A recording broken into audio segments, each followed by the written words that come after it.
Good evening. I'm Jim Renacci, Chairman of Ohio Future Foundation, a member-driven organization dedicated to empowering Ohioans through education, advocacy, and networking.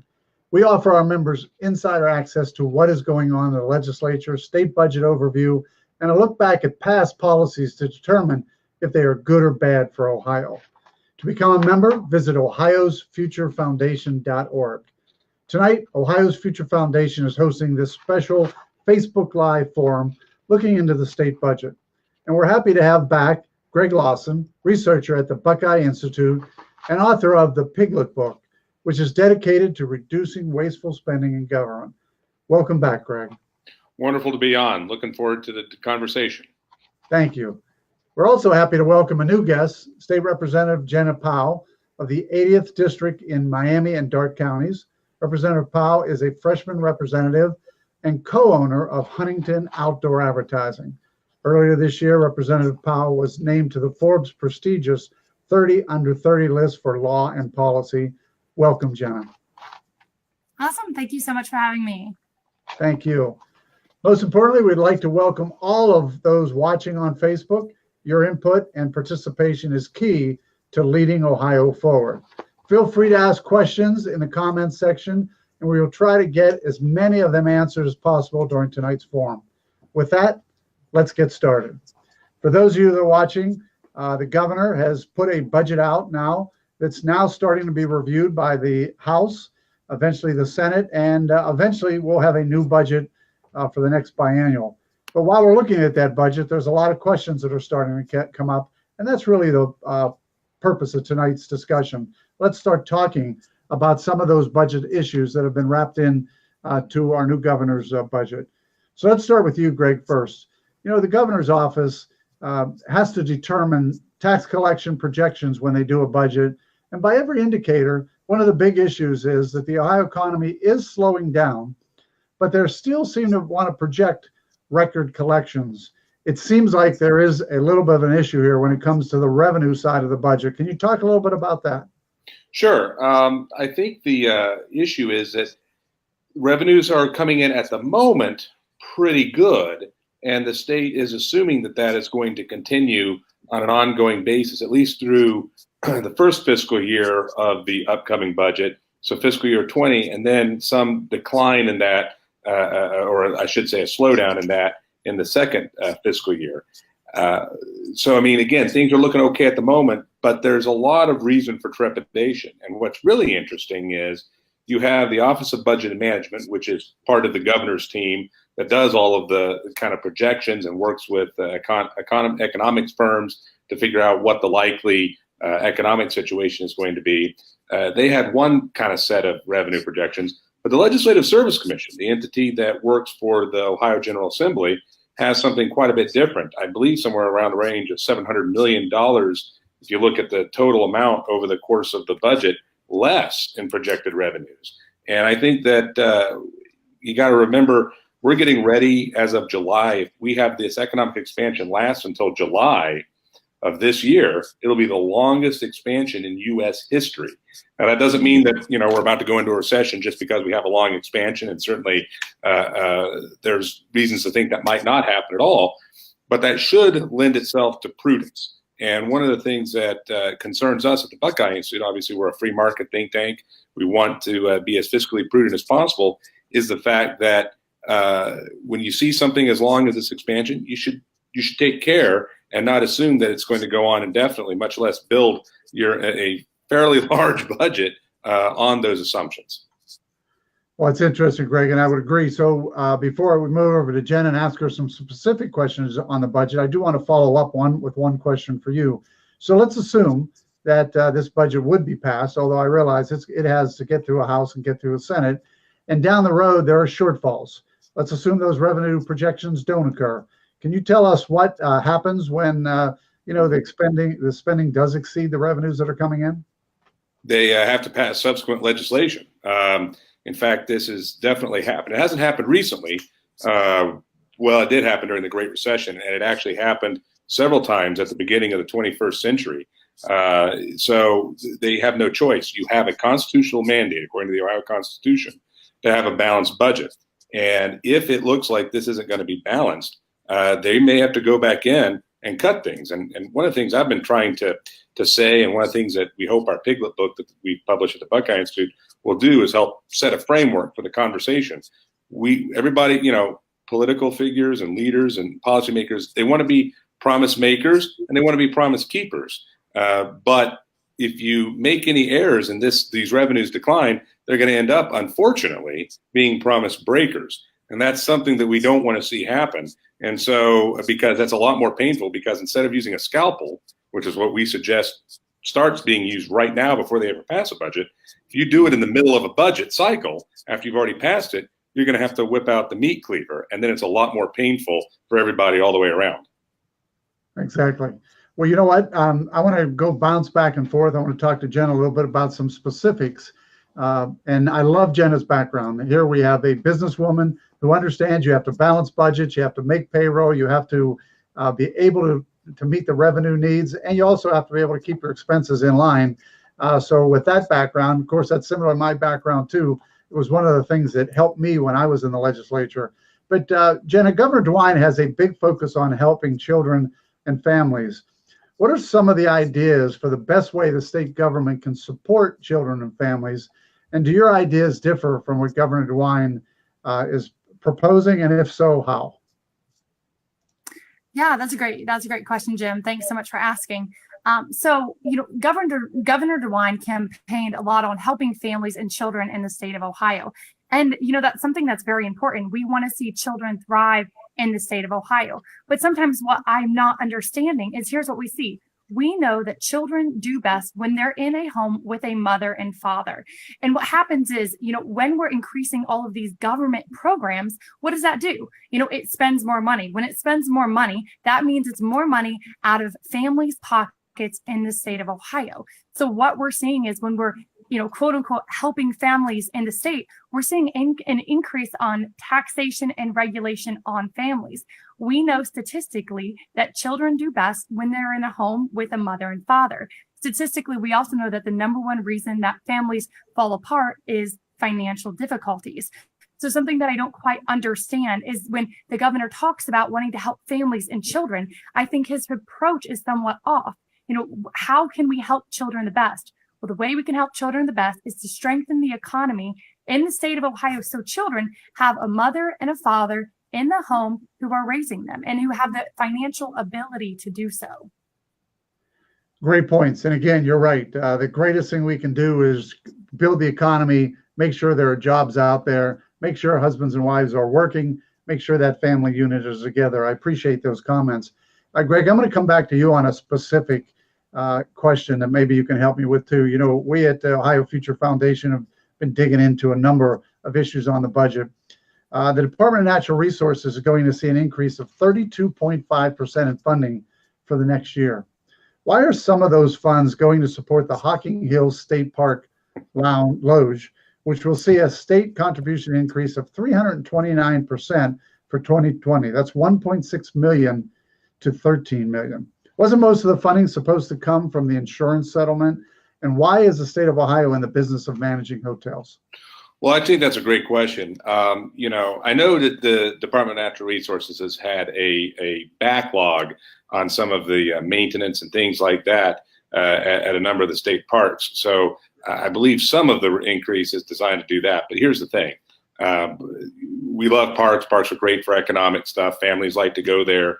And we have a system here where the state general revenues largely help to fund some of these things. And then we're also funding these lodges instead of letting, the private sector manage and run some of this stuff, more like kind of how U.S. Fish and Wildlife Service does a lot of that with national parks. We actually did a report with the Reason Foundation, which is a libertarian think tank, pretty well known nationally, a while back. This would have been, 6 or 7 years ago. So it's been a while. But we said that, look, you should think about doing what they call a concessionaire model, where you actually lease or let other private entities do more of this, so that the state's not on the hook for having to pay everything out of general revenues that way. So I think that's something that the state might want to consider. Now, there are challenges to that. I mean, we've probably gotten accustomed to Ohioans going to parks and not paying. If you go to a national park, usually you have to pay something, and there's some fee-based structures there. And there's less of that here in Ohio. I think it would make sense for us so that we can make sure that the general revenues that the state of Ohio has are going to the things that we know are absolutely the essential things, the public safety stuff and things like that, most especially. And also, by the way, if you get more private sector involvement, the hope would be that you can leverage that to get some of these improvements made so that more people will want to go to the parks. One of the bad things is if you don't do the maintenance and you don't do the repair work, sometimes you lose customers basically, and that creates a whole set of issues too. So I think there's a way to get better outcomes for the parks by leveraging the private sector a little bit more than we do so far here in Ohio. Greg, it looks like from what we've seen on the budget that's been presented to the legislature also is that there seems to be almost across the board increase in almost every category except for maybe 7 or 8 categories. Is that something you're seeing, that this budget appears to be pretty much increasing spending almost across the board except for a very few amount of categories? Well, it is. And some of those maybe are somewhat warranted. I know Representative Powell mentioned, the governor did run on trying to help children. There are some issues. For example, he's putting some more money into foster care programs. This is an issue in particular because of the opioid crisis. We have a lot of, unfortunately, broken families, the very issue that the representative was talking about. And so trying to put money into some of that. But look, I mean, we're spending a lot more money across the board. And one of the things we try to do in the Piglet book is say, hey, you could make an argument that if the population of the state is growing, and with inflation too, that perhaps you can adjust the growth of the budget to be commensurate with, again, inflation, so you don't lose purchasing power, and the growth of the population. So we actually applied that across the board, and we generated over $2 billion worth of savings relative to where the governor's budget came out with the Blue Book, as they call it, the document that outlines the governor's proposals. That's a big difference there, because again, there is a lot that's going across the board. And by the way, one of the things that's very concerning is that all those increases you mentioned, Jim, that did not include what's called the Cupp-Patterson plan, which is a school funding plan that has been discussed by Representatives Bob Cupp and Representative Patterson. That's actually over, if they were to fully fund that thing, that's another $1 billion+ over the course of the biennium. Now, there's reason to believe that that's not really what's going to happen when the House gets done with this. But I was just seeing that Representative Cupp is pushing for this to try to get this into the budget. And I'm not sure how you can realistically do that. Again, that would be $1 billion more than what's already in the Blue Book. So there's a lot of spending that is kind of out there that isn't even reflected in it to make it even more challenging. It's always interesting. And again, being in Washington as a member of Congress, I can tell you the good thing in Ohio is at least we have to balance our budget. Nobody balances in Washington. So the good thing is we do have to balance this budget, and we have to look at those revenue streams. Jena, I want to come back to you. Workforce development is a huge issue in Ohio and across the nation right now.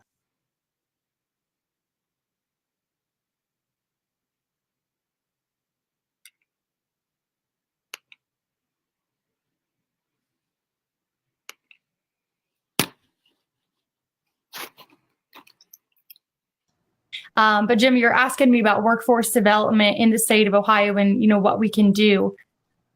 Yes. Yes. All right, great. Okay. So, I think Greg was speaking to it really well and talking just about the spending that's happening in our state. We had big spender Kasich, we have big spender DeWine. And what happens when you do that? We have to continue with the taxation and regulation. When we see more regulation on small business owners, it's a chokehold on the throat of businesses and families and churches and nonprofits in the state of Ohio. So when we look at workforce, I think one of the number one things that the state can do is to, in essence, get out of the business of all of us in our community, of the businesses, and say, you know what? You guys know what you're doing better than someone on a state level taking more money out of your paycheck, out of your business. So I think if we look at this as a whole, we can say, okay, let's cut spending in so many different ways. Let's get rid of all these frivolous programs and get back to what government was really supposed to be. And unfortunately, we have been so far away from that in the state of Ohio that we are overtaxed, we're overregulated, and people are leaving our state. And unfortunately, we don't want to see that. There is a lot of changes that need made to get us back to, businesses wanting to be in the state of Ohio rather than anywhere else in the United States. Well, it's interesting. We are the sixth most left state in the country. We were seventh. We've now moved to sixth, and that's not left politically. That's people leaving. That's people going elsewhere. So, Jena, you're exactly right, and that's one thing we have to stop moving forward. You made another comment too. It's kind of interesting. I've studied a lot the state of Ohio over the years. When Governor Voinovich took over, he actually froze spending and went to every one of his departments and asked for them for a 5 or 10% cut, which was kind of an interesting thing. But at the same time, that's how he was able to squeeze out some of the waste. I think that's, I've learned that in the business world many times. It's best to start freezing and actually asking for cuts, because then you start to squeeze out the things that aren't necessary, especially when you're using taxpayer dollars. So I appreciate your comments there. Greg, I'm going to come back to you on another specific. Why are pension subsidies increasing by 30.5% for 2020? If the state's pension funds are healthy, why are we increasing the subsidy? Well, I think that this is a challenge that every state has, which is that have public pensions that are the defined benefit as opposed to the defined contribution, more like the private sector with 401ks or IRAs. And we have the way we do it in Ohio is we have the 5 main pension funds, and they're all publicly funded, and they're full benefits. That's a challenge. And so what that means is they're a lot more expensive to the state. And I think that what you're starting to see is a combination of the returns in the stock market have been pretty good, but you have to basically kind of look at going far back. They have to always sort of manage the nature of the returns on that. And they've been, if you have any problems with the returns in terms of what your investment portfolio is, you tend to have to make adjustments back for that. So I guess the bottom line is, compared to some states, Ohio is not nearly as bad as, say, Illinois, one of our neighbors that's unfortunately truly completely dysfunctional. But as long as we have a defined benefit system, we're always going to be on the hook for if returns aren't doing exactly what are expected. And even though the returns have been good, the pension systems usually have a higher rate of expected return that they need in order to fully fund all the benefits. So that's one of the challenges is they've been trying to, I can't remember what each pension fund gets to set it now, but they're probably over 7% or so rate of return, the smoothing average that they do, 7 to 8% rate of return is what they need to do in order to get to their full funded status. And, that's even with good times, that can sometimes be challenging to do. And then you have to backfill that. Also, I think some of the funds that you're referring to go to some of the things that are in particular in the police and fire pension fund, which they have, there's some nuances there because they have death benefits and things like that happen for those unfortunate, officers and firefighters that lose their life in the line of service. And so, but because we have some of those kind of things and they're fully funded through state the tax contributions, that also can be a challenge. We've said for a long time at the Buckeye Institute, one of the things we need to do to make sure that the state doesn't remain on the hook for a wide range of these things is to basically try to shift over time to a defined contribution system. We have several reports on it that we've done at the Buckeye Institute, because we don't know whenever those rates of returns go down, like I was talking about before, it's not fair to everybody else, all the taxpayers, to have to then reach into their pocket and do more. And that's something that is a real concern to us on an ongoing basis. Greg, when I was on the Ways and Means Committee in Washington, I know that one of the things we were trying to do was require the states to show their pension liabilities on their balance sheet. And I know that we were never able to get that done. We got a lot of pushback. I don't think the viewers really know that the pensions aren't really reflected as part of the financial position of the state. Can you talk a little bit about that? I think it's an interesting scenario.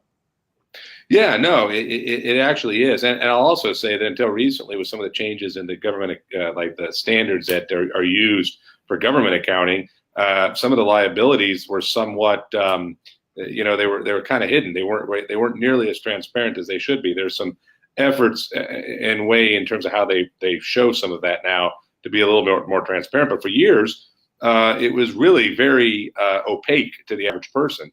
And they are kind of taken off book. They're not reflected by and large. You have to go to each individual pension and look at basically their financial reports to really get a sense of where they are at.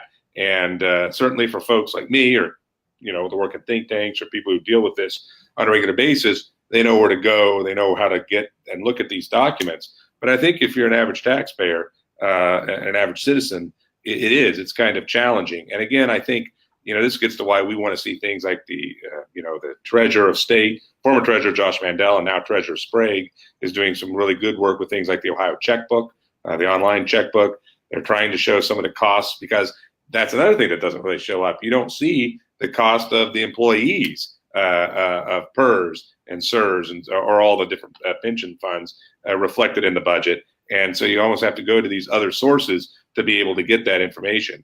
And that's something that, again, I think is not ideal when we're trying to have it easy for people, average people, to get their head around the total scope and cost of government. We have a question that came in for Representative Powell. And the question is, has the legislature considered leasing the state parks and creating income rather than only expense? Are you aware whether the legislature has considered leasing the state parks?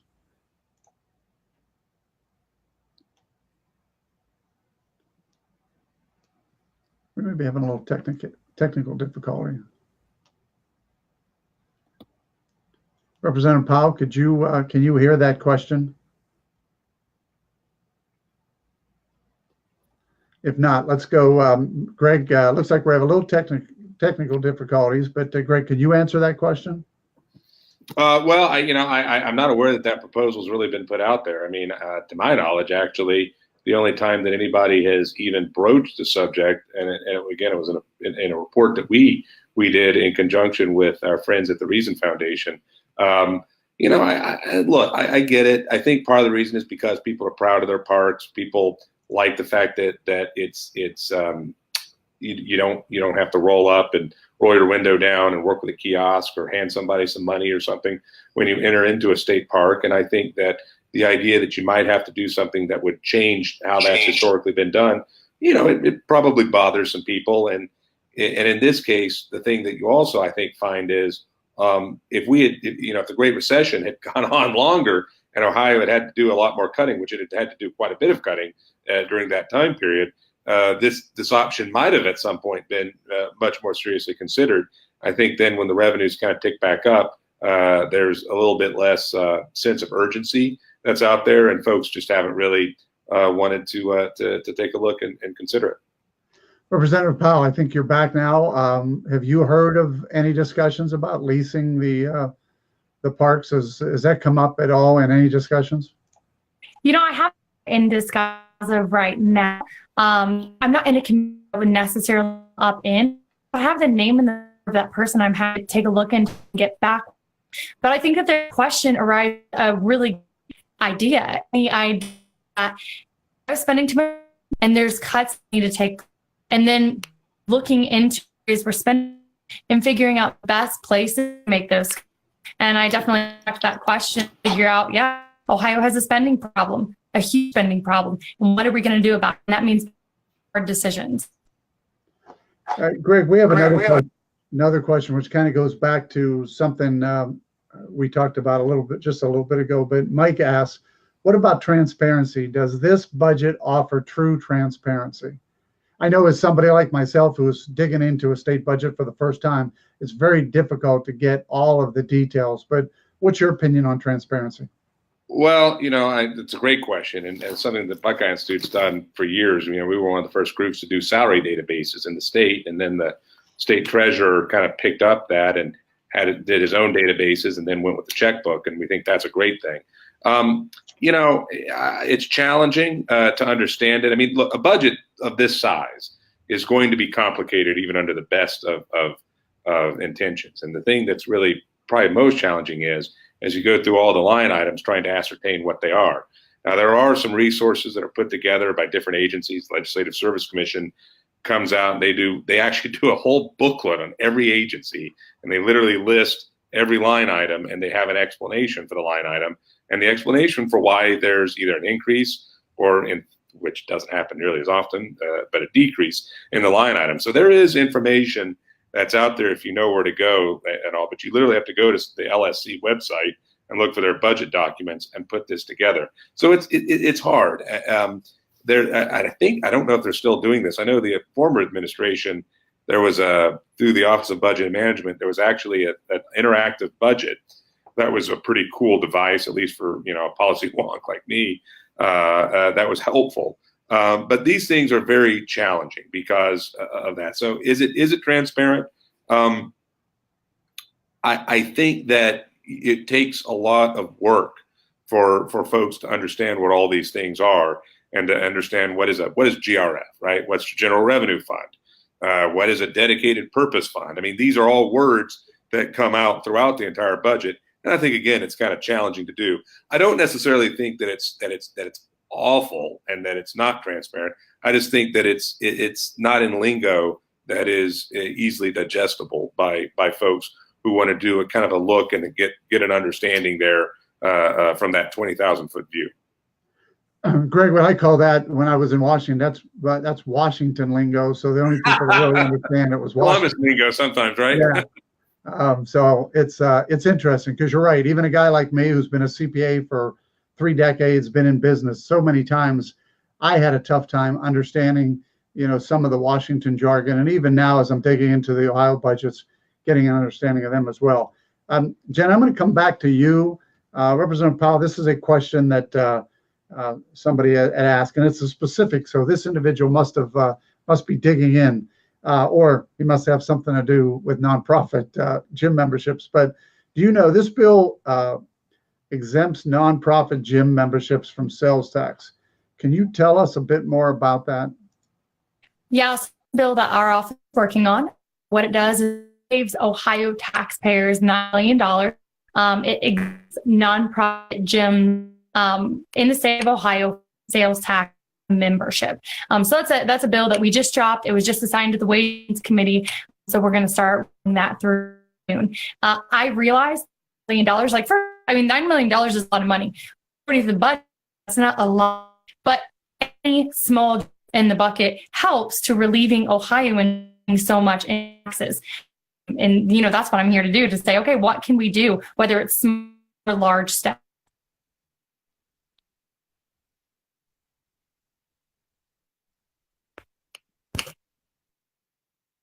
Because they're the ones, let's face it, the legislature is making rules for businesses where many times business and many of the people in the legislature, I found this out in Washington, never have really worked in a business, never really understand those issues. I can give you an example. In Washington, we had we taxed the tanning salons, and it lost so many businesses that were doing tanning that, and the number of jobs are just unbelievable as well. So I think you're going in the right direction, and it's interesting stuff. Again, it's always appreciative to have a business person in the legislature. Greg, I'm going to come back to you, kind of a big picture item. And I keep hearing about this. We have Medicaid expansion here in the state of Ohio, but what portion of the budget is being consumed by Medicaid and entitlements? And I don't know if you have this answer either, but where were we during Governor Strickland's time approximately, and where are we now as far as total spending in the budget? I don't have the right at the top. I don't have where Strickland was at when he had done it.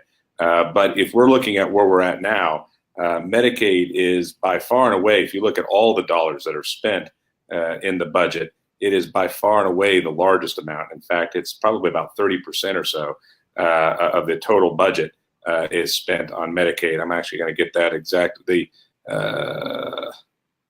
I'll actually be able to get you the exact number. I usually have it right off the top of my head. If you actually look at total general, well, if you look at all funds, I guess is probably the best way to look at it, which includes federal dollars and everything else. It's actually higher than that. It's actually 38.6% over the course of both fiscal years. Again, that's all funds. That means state money, and Medicaid has federal money that flows through as well. So that's a huge chunk. That's just Medicaid. And then, for example, if you look at all the money that's spent on primary and secondary education, which I think most Ohioans would probably say is the thing they maybe think about most when they think about budgets, that's under 16%. And then there's another, by the way, there's another about 8% on other health and human services. So actually, if you combine Medicaid and other stuff like SNAP, which is a food stamp program, and other kind of things, you're looking at pretty much about 47%, so almost 50% of the overall budget is in just those two areas alone. So it's a really big thing. That's why Medicaid, I mean, I'll tell you, when the expansion was being debated back in 2013, we spoke out quite loudly against it, and because we recognized that it was going to continue to consume resources. Governor Voinovich called it way back in the 90s the Pac-Man of the state budget. And you know what? There's been not one thing done to sate that voracious appetite, and it keeps going. And one of the things that really freaks me out a little bit is the fact that we've actually lowered some of the folks that are on the expansion right now. We went up to over 700,000, which was way more than Governor Kasich ever predicted. I mean, way, way more. We have stabilized that. It has declined, the expansion enrollment, but we've never had a recession in the Medicaid expansion era. It's guaranteed you're going to see that shoot way up the minute we enter into a recession, and the state is now on the hook for more of that than it was at the beginning of the program when Kasich was in office. So Medicaid, look, there's no other way to put it. If we don't get a grip on Medicaid, Ohio is never going to have a sustainable budget, period. It's interesting that you call it the Pac-Man of the state budget, because we used to call it the Pac-Man of the federal budget. Medicare, Medicaid, Social Security, and interest today are 70% of the total federal spending. I was on the budget committee in Washington, and at one point in time, that used to be somewhere around 30%. So it has doubled over the last 17 to 20 years, and it's growing at a much rapid pace, which always leads me to believe that states have to be stronger, because at the time when the federal government just can't fund these obligations anymore, the states are going to have to take them back and fund them. And you're exactly right. We've been told from our research that during the Strickland years, Medicaid was about 17%. And today you're talking it's somewhere over 40%. So we've had a big growth in the last 8 or 9 years. And I realize that's Medicaid expansion. And there are a lot of people in Ohio that like the idea of Medicaid expansion. But quite frankly, you've just nailed it. Without, if we're going to continue to go down that path, we have to be able to make sure we're prepared when the federal government starts pulling back. I don't know, Representative Powell, if you have any thoughts on that as well. I have a couple real quick. So when it comes to Medicaid, I mean, it's unsustainable to our state long term. You guys were exactly right. We need to freeze Medicaid expansion, put workforce requirements in, and see what we can do to really get it back to what it was supposed to be. And oftentimes people look and say, well, Jena, I can't believe you do that. You know, you hate kids, you hate older people when we talk about these things, but that's absolutely not true. What we know is that if this is unsustainable long term to the state, so we have to look at it in as well. I think both, you know, Jim and Greg said it exactly correct. And there is some large reform that's needed to the whole healthcare industry to see what we can do to get back, one, to the free market, and two, get people back to actually paying for it by themselves, because people want that freedom. People want the freedom to work. People want the freedom of that instead of being dependent on state or federal government. Funny, because that's always the argument, and I appreciate your comments there that, you know, if you don't like Medicaid expansion, you don't like, you know, families that are hurting. I've always said the same thing you said. We need to make sure that Medicaid is there for the safety net. At the same time, we can't expand it to a point where all of a sudden we don't have enough dollars for even the safety net. And that's what I have always feared. So I appreciate your comments on that, and you as well, Greg, as far as this is just becoming an unsustainable item in the state budget, and it doesn't appear to be going down. It appears to be going up every year. 1 out of 4 people are on Medicaid in Ohio. That's a statistic that we've learned. And again, when you're on the Medicaid expansion dollars, I had a company that I was just at 2 weeks ago where one of their employees was offered a job to go from 23,000 to 38,000, and she did not want to take that new job because she would lose her Medicaid expansion dollars. That's part of the system that we're living with. That individual, that company had to go out and find somebody else to take that job. Here we have a situation where we're competing actually with the Medicaid system and government to move people into jobs that actually pay more money. Let's go back to another specific area. And Greg, I'm going to come back to you. Why is the Office of the Public Defender seeing an increase of 65% for 2020? If rates of crime are supposedly falling in the state, why are we increasing funds for a system meant to defend criminals who can't afford a lawyer? And it has to do with, there's a lot of history to this, but the nutshell is the state was always supposed to pay a certain percentage of indigent defense, which of course the public defender steps in when people don't have the money there. The state has historically, certainly in recent years, not been living up to its minimal amounts that it was supposed to pay to do that. So what I think the governor's doing is he is basically bringing the state back up, making the counties more or less, trying to get them closer to being made whole for the amount of money that the counties spend. And this also ties back to the bigger issue of reductions in local government funding, which was done in previous budgets. Something that actually we support at the Buckeye Institute's perspective for a variety of reasons. But the counties lost some money that they had been getting. And so then they were also not being paid what the statutes were saying they were supposed to be paid. And so you had this kind of combination of things. And that's one of the things that led to this increase. There's some discussion. I don't know that it's, in fact, I suspect it probably might not happen in this budget. But there is some talk of actually the public defender office taking over really all of the indigent defense in the state. The reason being that we have a fairly broken system where there is a lot of disparity amongst different counties and how justice is administered.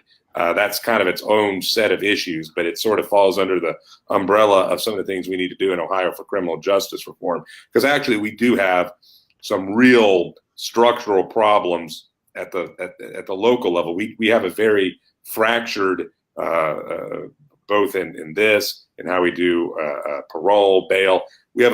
Quite frankly, we have a messed up system of justice. So this money is intended to start moving in the direction of fixing that. So it is one of the bigger items that sees a large jump.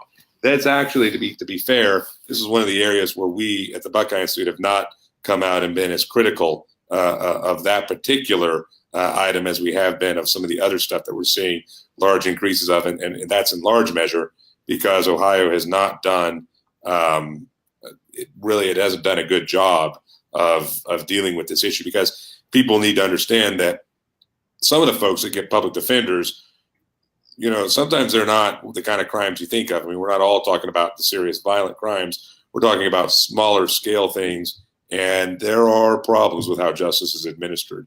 There's actually a really good podcast called Serial. I think it's SERIAL. And there's some real problems up north, for example, in Cuyahoga County, where there are some things that are, the people who are supposed to be busting the criminals are actually doing things that almost could be considered criminal. Representative Powell, I know you ran for office because you want to change things, and I love your background. Sharon asks, how do we solve the issue of the welfare state holding future employees back from pursuing gainful employment? I guess that gets a little bit. Yeah, no, that's a great question. So, I believe that people, when they're born, there's something in them that says, I want to achieve the American dream. It's this, I think it's an innate desire to dream and to kind of live out that dream wherever they're at.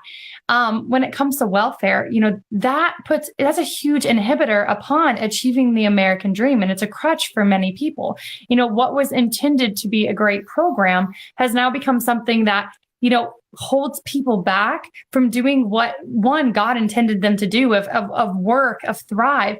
And two is like to dream and actually achieve their goals here. So I guess I would say that there's definitely steps that we can take. There's workforce requirements that are starting to go through the House that, we're looking at and going, okay, how can we get people back to work? How can we make it achievable for them to do so? But I think an additional part of this is training the next generation and showing them that there is beauty in hard work and that they're going to find a satisfaction in that, and that we have to make sure that they want to achieve that here in the state of Ohio, because they're not overtaxed, because they're not overregulated, but they know that they can achieve their American dream in their community, whether it's in Miami County or Columbus or Toledo or Cleveland. Great answer. Greg, has an interesting question just came in on cabinet positions. It looks like the governor has raised cabinet position salaries almost across the board as part of this budget, and actually as part of the spending of the state going forward. Is there any justification from a standpoint of education or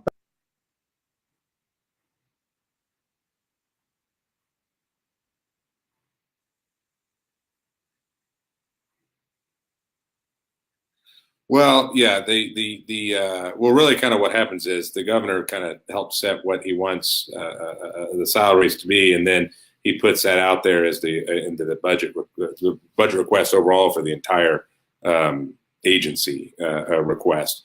And I think that, the argument you always hear is that you want to get the best people to serve, and I think we're sensitive to that, but I do think that in an environment where you're willing to invest and some of these other things that he has talked about eloquently, the children's issues and things like that, it does create some issues. Again, I don't think anybody expects folks who are cabinet agents; those are tough jobs. Nobody expects them to be working for peanuts. But we have a situation where, despite what people might think, this is tight. And it should be tight. This budget should be tight. And I think those are things that we need to look at. And it's probably not the wisest course under present circumstances to be doing that. Representative Powell, there's another question coming in, and I'm going to run it through to you. Is there a specific percentage of the budget estimated for illegal aliens or sanctuary cities that could be stopped and put to some better use? I know you've been in the legislature for a short period of time, but are you aware of that? Or any of those expenses that could be eliminated?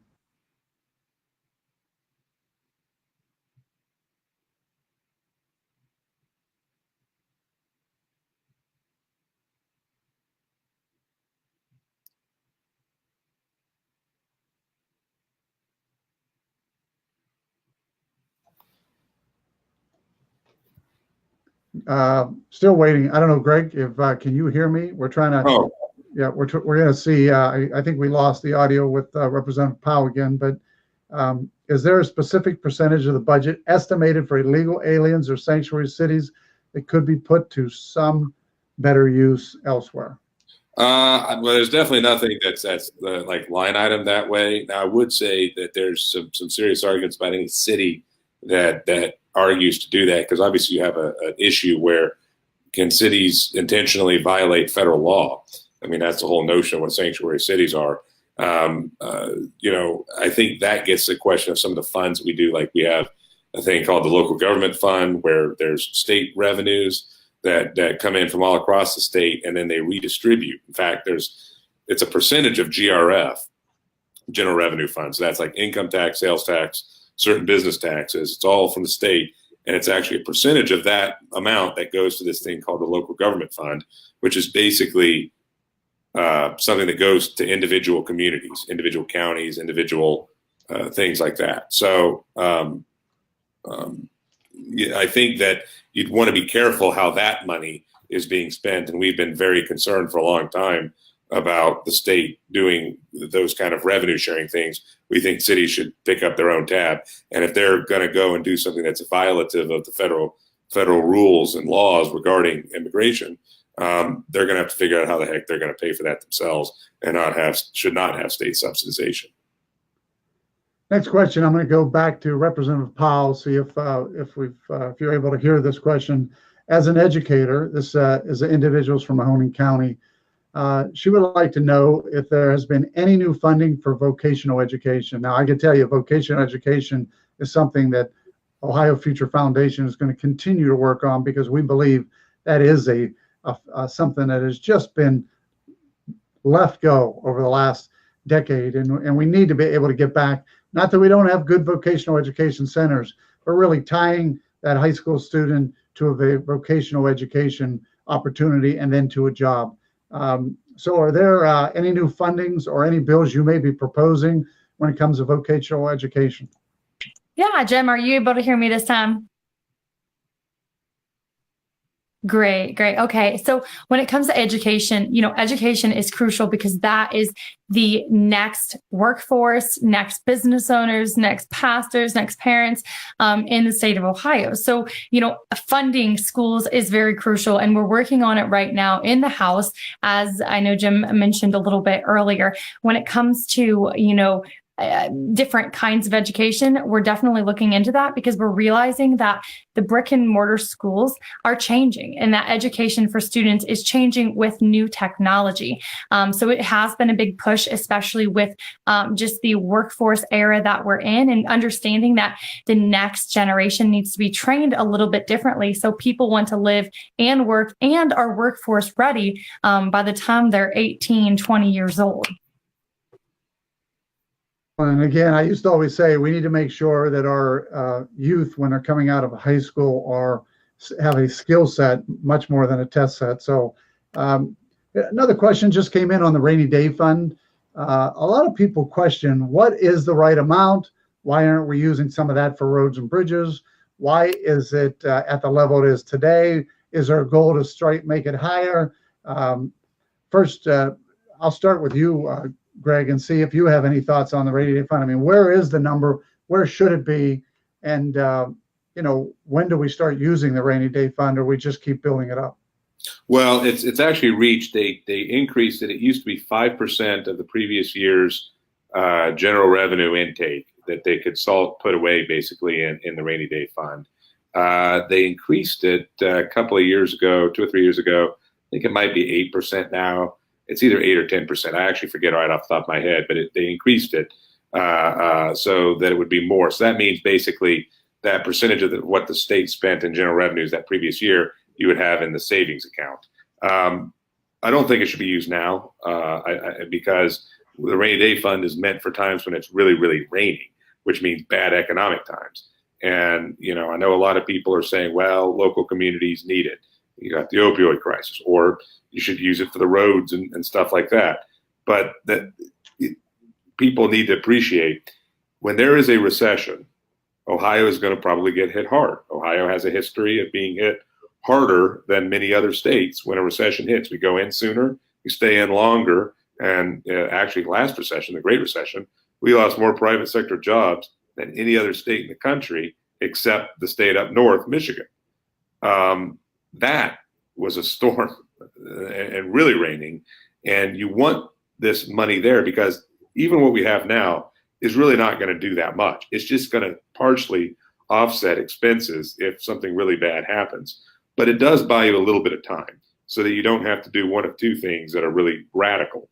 You don't want to raise taxes, and certainly or during an economic recession, or at least you want to avoid that or postpone that as long as you can. So that's the first thing you don't want to do. Second thing you don't want to do is you may have to cut government spending back. That's why I talked about earlier today, cutting things back with a scalpel rather than a meat cleaver so that you can be strategic about it. You can do things that make the most sense and eliminate the things that are truly the fat in spending. But when a recession hits, you really are just doing anything you can to meet the constitutional requirement to balance the budget. The rainy day fund gives you some time to not have to be quite as draconian, I guess, when those bad times happen. So the rainy day fund should be held as a way to only be used when it's truly a bad time. One could actually argue, and I think we want to be careful because you don't want to just salt away so much money, because really, if you're bringing in more money than you're using in your appropriations, a lot of that should be going back to taxpayers and going back into people's wallets. That's really what we should probably be doing. Could we tick up the rainy day fund a little bit more? If it went up to 12 to 15%, I wouldn't. That's not what the statutory number is today. That probably wouldn't be bad. It would buy you more time in the bad times before you start having to make more radical decisions. But I'll tell you, what we probably ought to be doing if they don't change that in the statute is we should be returning taxpayer dollars to taxpayers. We actually had a report talking about that we could create more jobs if we use some of these surpluses that we're getting right now to put it back into the hands of folks. We should do that because that actually takes away money for government to spend more so that they make it harder to cut in the future. So there's a lot of things we should be doing there. So are we at that 5 or 8% now? Do you know? I mean, yeah, we have maxed out again. I apologize, I can't remember the exact the new rate there, but we have maxed out. So they will not be putting more money in this budget into. So if there's surpluses, it won't be going to the rainy day fund. Actually, it looks like a lot of the surpluses are going to go into this new thing that the governor has proposed, the H2 Ohio fund that's supposed to deal with Lake Erie and the algae blooms and stuff in Lake Erie. So there's language in the budget that would authorize them to transfer money at the end of fiscal years, into that. So I think a lot of the surplus money right now, they're going to be putting that into this other fund to go into dealing with some of the issues associated with the algae. It's funny, one of the things I hear as I travel the state, and we've been doing a lot of traveling and talking to a lot of people, is it appears like this current budget wants to just take all the extra dollars we're having, not give it back to the taxpayers, and find places to spend it, which is really problematic for those people who believe, as you said, that we should be giving those dollars back to the taxpayers instead of just spending it. Because once we spend things in government, everybody knows, once you spend it, you want to keep spending the same amount and more the following year. So hopefully we'll be taking a good I'm sure this legislature is going to have to take a good look at that. And that's why I want to come back over to you, Representative Powell. Your thoughts on the rainy day fund, your thoughts on surpluses. You're a businesswoman. You understand those same concepts. What are some of your thoughts? Wondering this question because they just paid their taxes and they were way higher than Ohioans wanted or even I wanted. So I think that's probably a frustration of going, wait, I just paid how much in taxes and the state has this rainy day fund that's sitting there. And to me, it seems at first, first blush, it's a little absurd. It's like, well, give that money back. But Greg had a really good point is that, we do need a rainy day fund because it's not if hard economic times come in our state, it's when hard economic times come. And, we do have to run the state. So that is important. So we do need the money there so we don't have to raise taxes on Ohioans when that happens.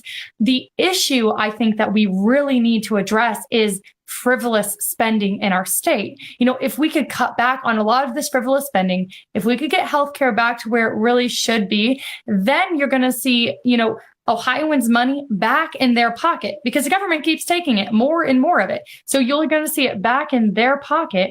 And that's really what Ohioans want. And additionally, when we're talking about this, workforce issue and businesses thriving in the state issue, all of these things come into play. So let's maybe cut out some of this frivolous spending that we're doing, that, some of the budget has proposed. Let's then, maybe let's look at cutting the state income tax some, that would be a huge win for Ohioans because we talked about getting Ohioans back to work, getting them off of the welfare system. Well, it's really difficult to do so when they're being taxed out of oblivion.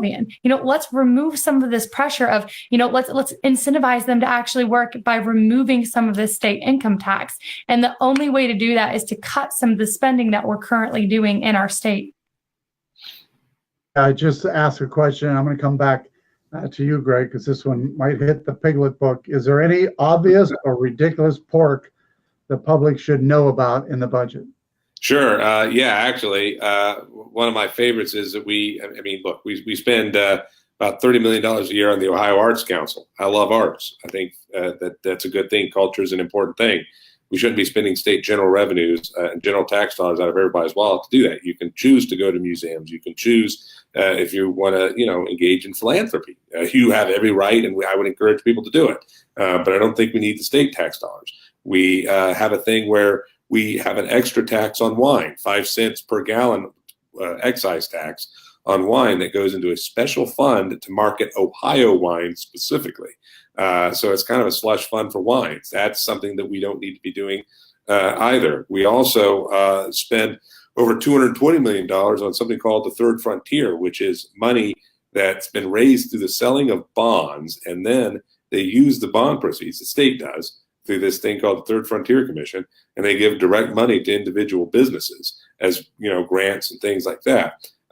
We think that you should have taxes low for everybody, but not give special dispensations to individual businesses.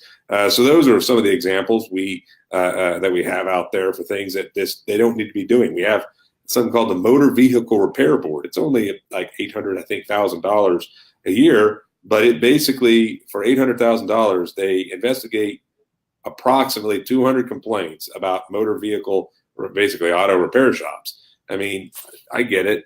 Nobody wants a bad auto repair, but there's Angie's List, there's the Better Business Bureau, there's your friends, your neighbors, people to call about who's doing good stuff. Google has reviews now on this stuff. Do we really need a thing that costs, it's a fee that all these different places have to pay to go register with this board so they can come investigate if somebody complains about it? That's just goofy stuff. So yeah, those are some of the examples of things that we should be getting rid of.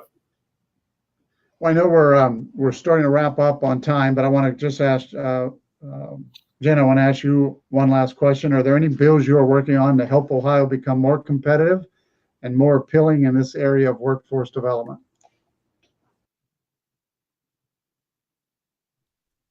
I'm so sorry. Can you ask that question one more time? You are working on to help Ohio become more competitive and more appealing in the area of workforce development?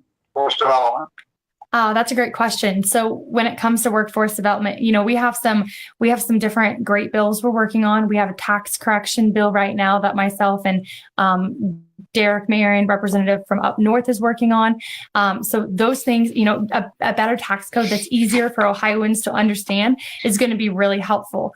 Anything that cuts taxes and reduces regulations on business owners is going to help the Ohio economy as a whole. So those are things that our office is working on.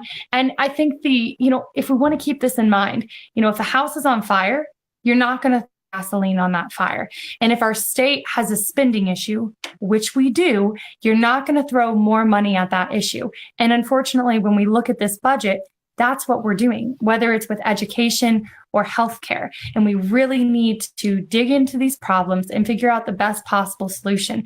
And oftentimes, that solution is not taking more money out of Ohioans' pockets to fund an issue that is not coming along well. So that's what I would definitely say from a workforce standpoint, that's going to help our state and families as a whole in the state of Ohio.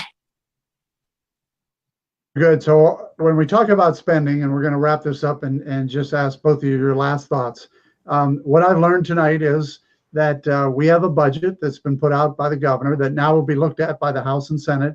It is increasing spending almost across the board, except for a few categories, I think 7 or 8 categories.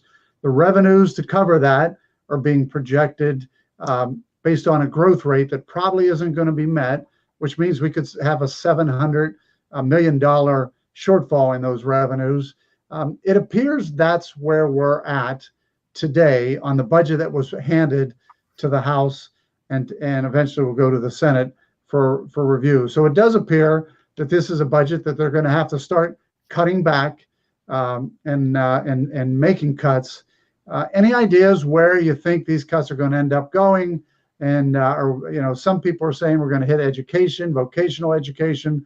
But any thoughts as both of you are watching this, because I think both of you are watching the budget process, I think people back home, they know we're spending too much money. Now they're hearing that the revenue projections won't meet the spending. Where do you think the cuts are going to go, or where do you think they should go?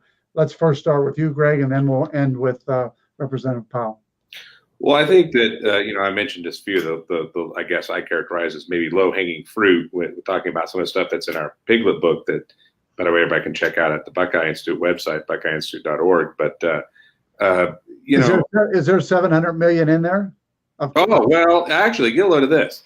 If you actually just contain the growth of government, and if you actually just increase it relative to where the governor's budget is, and you increased it less than the governor increases it, you can get $2 billion plus. I mean, really, it's amazing. That's not even literally cutting today's expenditures. That's just saying we're going to only let it grow at under 3%, because that's basically what, if you put inflation and population growth together, it's still under 3% right now for the state of Ohio. So that's a pretty good rubric to use. I didn't mean to interrupt you there, but what would happen if we froze it like Governor Voinovich did? Probably be another big. That'd be a much bigger chunk. I'd have to look back. That'd probably be at least another couple of billion, I would say. I mean, that's how big this thing has gotten over the years. Is that and it's getting bigger every time we come up with a new budget. It's $5-6 billion more at least every single budget cycle, and I think that's tough. So those are some of the things you could do. And if you did that, and if revenues happen to be, miraculously stay as good as the projections are, we could actually do tax cuts. And, I think that's something that again, as I was talking about before, lowering the rates for all Ohioans, not particular Ohioans, but everybody across the board, is something that is a good thing to do. I think and there's the ability to do that. What we hope to see, though, is that we need folks, Representative Powell and some of her colleagues in the House. I think we've got some champions over in the Senate that would be open to doing some of that. But we're going to need people in both chambers to really hold the line and just say, look, let's only increase it 2.5% instead of over 3%. And you can get some serious savings, and taxpayers can get money back in their pockets. That doesn't seem that unreasonable. It's only in a situation where the assumption is you have to spend more money that it becomes unreasonable. Representative Powell, any closing thoughts on all that? Sure. So Greg, you had some really great thoughts. The House oftentimes gets stuck with a budget that the governor ran on and the governor won by.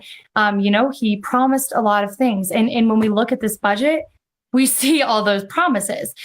But you know what? Here's what I campaigned on. I campaigned on fighting for lower taxes and less regulation.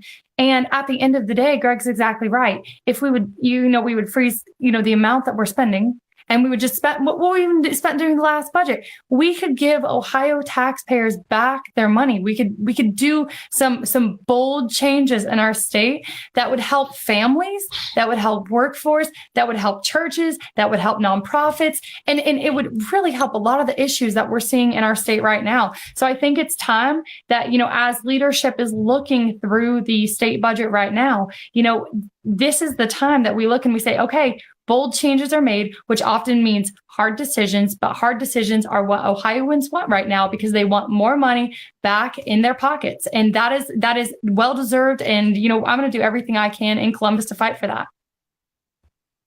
Sounds like you worried more about the next generation, which I think is important too. So I want to thank you both.